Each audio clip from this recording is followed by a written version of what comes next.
Apa yang melalaikan seseorang sampai kemudian baru sadar di alam kubur? Di antaranya apa? Alhaakumut. Nah, terlalu tertambat hatinya dengan dunia. Harta. Enggak dilarang memperbanyak harta, silahkan banyak-banyakin. Banyakin. Tapi untuk apa? Fi sabilillah. Taati Allah dengan harta itu. Maaf, jangan kebayang kalau fi sabilillah itu untuk infak saja. Cari kotak masjid. Ya, setanah kusir. Enggak begitu, kan ada konsepnya. Ini untuk yang di keluarga. Bagaimana kenyamanan di rumah, bikin rumah yang nyaman sehingga punya musalla. Ya, anak-anak sekolahkan di tempat yang mengenal Allah, tingkatkan kualitasnya. Pakai untuk umrah, pakai untuk haji. Lihat saudara-saudara di samping. Setelah itu lebarkan.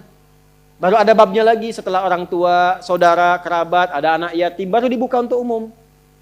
Itu ada petanya. Nah sekarang pandai-pandai dengan harta, antum menghitung kebutuhan sebulannya berapa. Tabungan pemetaannya berapa. Nah yang lewat dari situ, itu titipan Allah, bekal antum untuk mendapatkan ridhonya. Sebelum diambil. Antum gaji 30 juta, kebutuhan rumah tangga 15 juta, tabungan 5 juta. 10 juta itu bekal tabungan antum tuh akhirat. Maka babnya keluarkan di Quran. Apa bab ibadah lewat harta? Tunggangi itu. Jangan terlalu bergantung. Nanti begitu meninggal baru sadar. Mau balik lagi nggak bisa. Antum sekarang punya kedudukan. Suatu saat hilang kedudukan itu.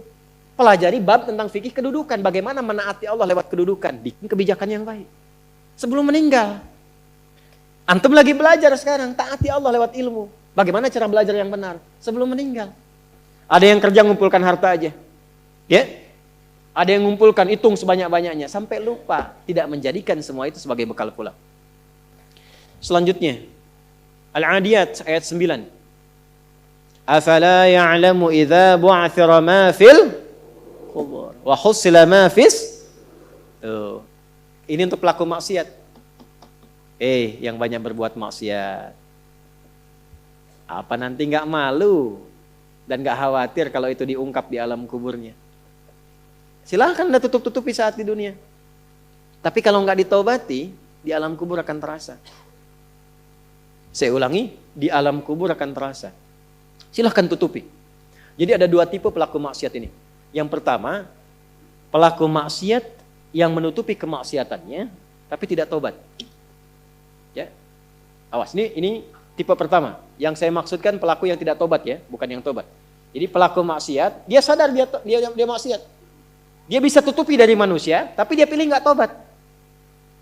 Nah ini nanti akan diungkap di alam kubur dan diberikan satu muqaddimah azab nerakanya. Yang kedua, pelaku maksiat yang sadar dengan maksiatnya dan secara terbuka dia bermaksiat. Karena merasa kuat dengan menunaikan atau mengerjakan perbuatan maksiat itu. Ya. Nah itu dua tipe seperti itu. Turunlah kemudian surah Al-Adiyat ini salah satunya. Afala ya'lamu idza bu'athira ma fil qubur wa husila ma fis, akan diungkap suatu saat nanti. Kalaupun Anda tutupi. Tapi bagi yang terakhir, perhatikan baik-baik. Bagi yang merasa nyaman dengan kekuatannya, baik itu kedudukan ataupun harta, sehingga terang-terangan berbuat maksiat dan merasa tidak ada yang mampu untuk mencegahnya, itu saat masuk kuburnya langsung ditampakkan neraka pagi dan petangnya. Di surah Ghafir, surah ke-40, ayat 46. An-naru yu'raduna 'alaiha ghuduwan wa 'ashiyya. Hati-hati. Ya, hati-hati. Wa yauma taqumus sa'atu adkhilu ala fir'auna asyaddal adzab.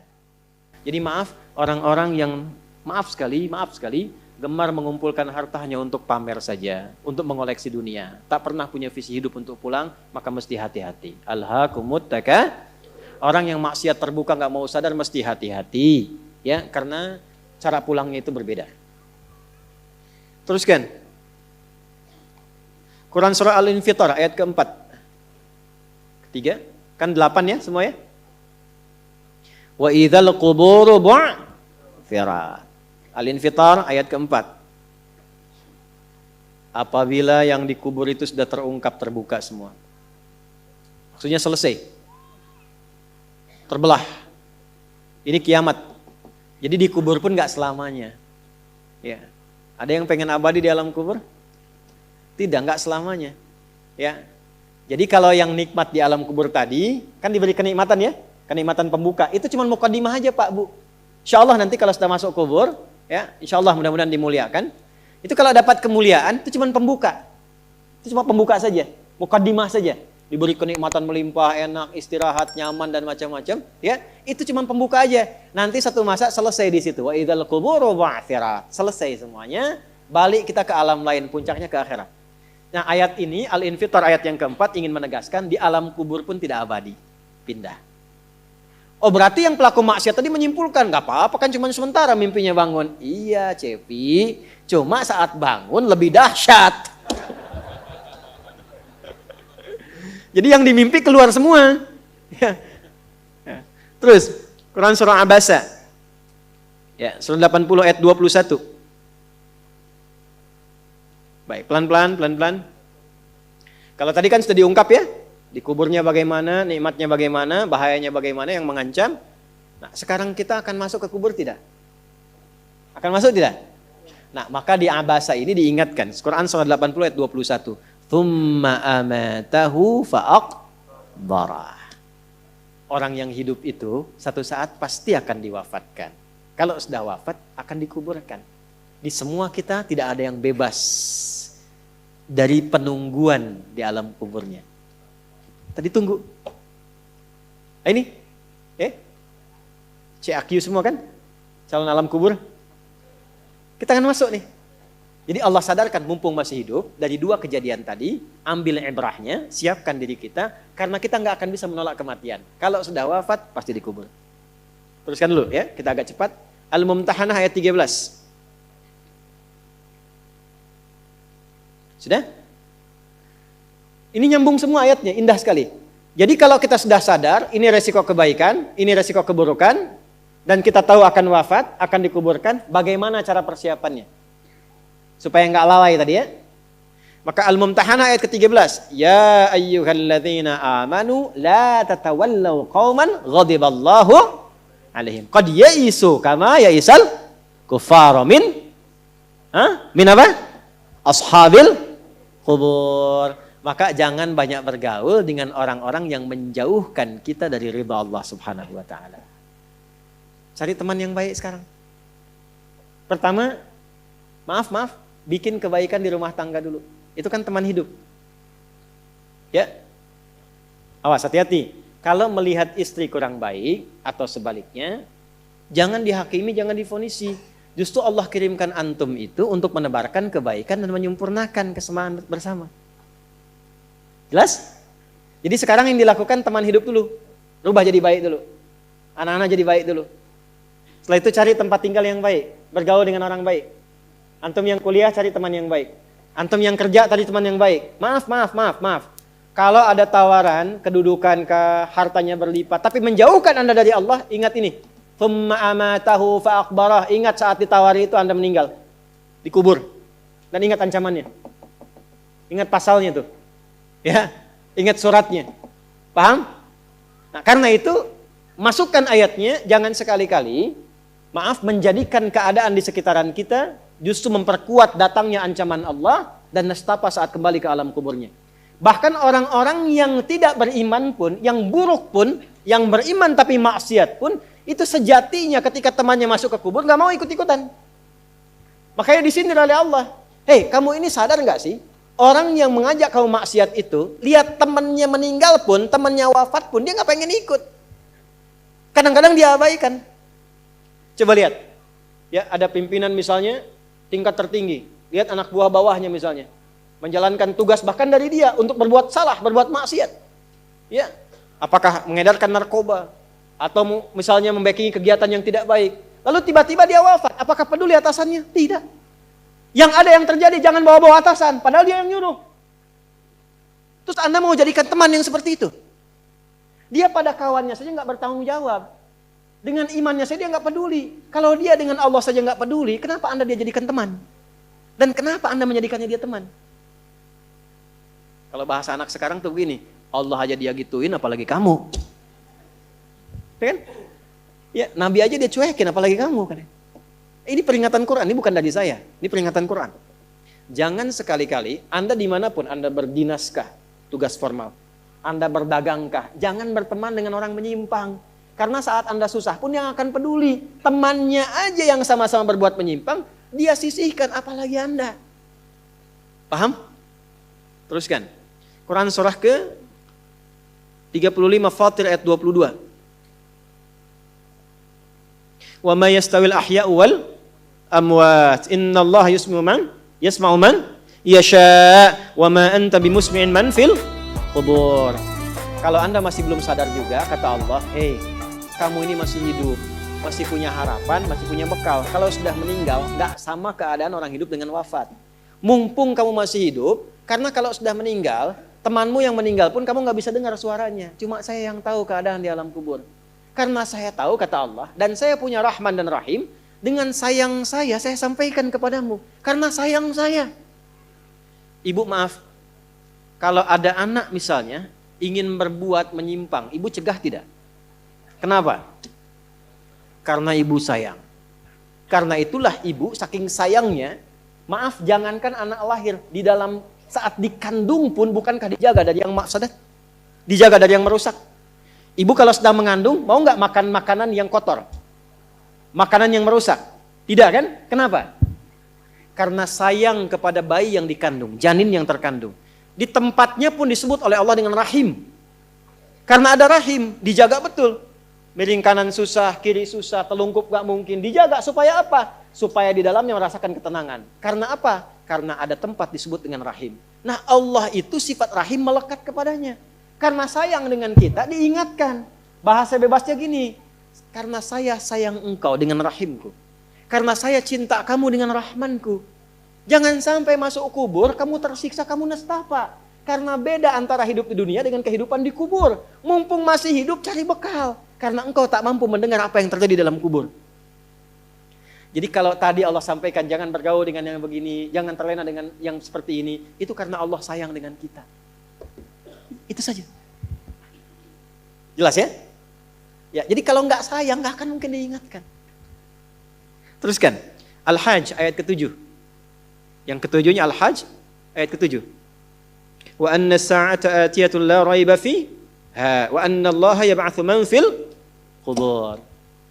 Tapi jangan khawatir, sekalipun engkau masuk ke alam kubur, kata Allah, karena sayang, aku pesankan berbekal dari sekarang. Di alam kubur aku penuhi nikmatku kepadamu. Tapi itu cuma sementara, besok-besok selesai, aku bangkitkan semua kalian, aku tepati janjiku untuk memberikan surga kepadamu. Karena itulah orang yang baru mau meninggal, dalam sakaratul mautnya, kalau benar dia mengikuti apa yang Allah pesankan dari ayat-ayat tadi, maka Allah berikan pendahuluan sebelum masuk kubur. Ditampakkan bahkan surganya di hadapannya, dimasukkan dalam golongan hambanya, ditenangkan saat wafatnya. Ya ayyatuhan nafsul mutmainnah, irji'i ila rabbika radiyatan fadkhuli fi wadkhuli. Nah, jannahnya ditampakkan. Terakhir, At-Taubah ayat 84. Quran surah At-Taubah ayat 84. Kalau ada orang yang tidak peduli dengan peringatan ini 7 ayat nih, itu pesannya. Ini bukan ilmu taati ya, untuk mengingatkan saja. Kadang kita sulit sih, tapi kalau antum ngambil jurusan yang sama, itu insya Allah mendapatkan kenikmatannya. Contoh begini misalnya, kenapa ada ayat di Quran itu jumlah bilangannya sama, serupa dengan lawannya. Malaikat disebutkan 88 kali, setan disebutkan 88 kali. Nah, lawan tugas malaikat itu setan. Malaikat membisikkan kebaikan, setan memprovokasi keburukan. Jumlahnya sama. Karena setiap hari pun kita nggak akan bebas dari 2 bisikan itu, baik atau buruk. Nah ini, kenapa ayat pengingat alam kubur dan kehidupan dunia 7 kali? Salah satu pesannya adalah karena kita 7 hari beraktivitas selama hidup di bumi itu. Maka diingatkan setiap hari. Maka setiap hari itu mesti ingat kematian. Sebelum tidur istighfar, siap nggak bekalnya, lihat temannya, selamat nggak keluarganya. Ya, maaf sekali, saya berulang kali minta maaf nih. Ya, berulang kali. Ada seorang suami saleh, istrinya salehah luar biasa. Satu kali suaminya karena kelelahan, bangunnya agak terlambat. Alhamdulillah. Biasanya jam 3, ini setengah 4 bisa. Itu istrinya bangunkan sambil bersenandung. Pak, sayang, cepat bangun Pak. Perjalanan kita masih panjang. Sedangkan ajal semakin mendekat. Sedangkan para musafir sudah punya banyak bekal di depan kita. Kita mesti nyusul mereka. Bangun Pak. Itu Masya Allah kalau pakai bahasa Arab indah sekali. Pak, ajal itu mendekat kepada kita. Sedangkan perjalanan masih panjang. Teman-teman kita sudah di depan, bekalnya banyak sekali. Maksudnya apa? Teman-teman kita sudah ada yang hafal Quran, sholatnya nggak putus, malamnya banyak tahajud, puasanya nggak putus, sunnahnya dikerjakan. Kita ini, ya Allah, mau bangun tidur aja susah ya Allah. Mau tahajud aja susah. Sementara ajal datang semakin dekat. Pak, bangun Pak. Bangun Pak. Takutnya kita meninggal malam ini. Kita nggak bisa menyusul teman-teman kita yang sudah di depan. Itu istri bangunkan suaminya. Ada lagi yang suami mau kerja dibisikin istrinya. Pak, jangan sampai cari yang haram ya. Papa nggak bawa apa-apapun ke rumah di hari ini. Kami keluarga akan sabar. Mama akan tenangkan pada keluarga supaya sabar. Tapi Pak, kami nggak akan kuat merasakan sedetik pun di neraka jika Papa bawa yang haram ke rumah. Masya Allah. Nah ini disebutkan pengingat itu 7 kali. Di 7 ayat berbeda untuk mengingatkan setiap hari ingat wafat. Setiap hari ingat pulang. Setiap hari kita akan mengalami suasana di alam kubur. Jangan sampai meninggalkan dunia dalam keadaan yang terancam. Kalau masih nggak sadar juga dengan pengingat ini, muncul ayat ke-8. Muncul ayat ke-8. Di At-Taubah ayat 84. Tempatnya pun At-Taubah.